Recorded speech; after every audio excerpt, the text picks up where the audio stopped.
গণহত্যার বিরুদ্ধে, ফিলিস্তিনের মুক্তির জন্য, সারা পৃথিবীর মানুষের মুক্তির জন্য লড়াই করবে। এই লড়াইকে এক সূত্রে গাঁথার জন্যই আমাদের ঐক্যবদ্ধ দরকার।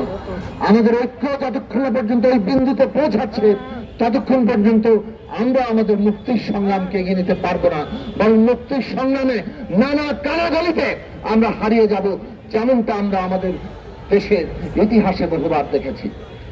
আজকে অন্তর্বর্তী সরকার ক্ষমতায় আছেন। গণ অভ্যুত্থানের উপরে এই দেশের গণতন্ত্রকামী শিশু, নারী, বৃদ্ধ, বাঙালি, চাকমা, মারমা, এই দেশে হিন্দু, মুসলমান, এই দেশের তরুণ, ছাত্র, যুবা, শ্রমিক, শ্রমজীবী, তাদের প্রত্যেকের রক্তের উপর দাঁড়িয়ে, এই অভ্যুত্থানের উপর দাঁড়িয়ে সরকার ক্ষমতায় আছে।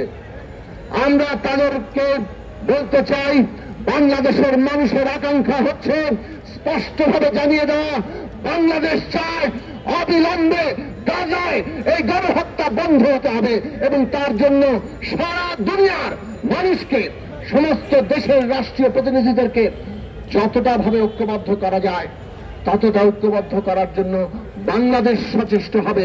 এইটা বাংলাদেশের মানুষের আকাঙ্ক্ষা। কাজে এই সরকারকে, এই দেশের জনগণের মতামত বিশ্ব দরবারে তুলে ধরতে হবে যে ইসরায়েলি এই গণহত্যা কোনোভাবেই বরদাস্ত করা যেতে পারে না। অবিলম্বে এই গণহত্যা বন্ধ করতে হবে।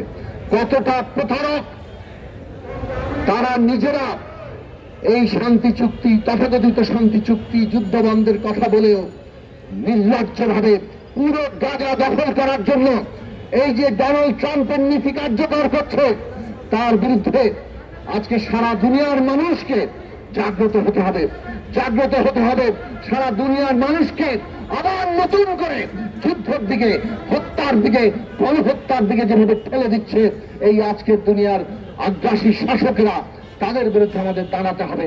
মানুষের সংগ্রাম ঐক্যবদ্ধতার মধ্যে দিয়ে জয় হয়েছে, হিটলার টেকে নাই।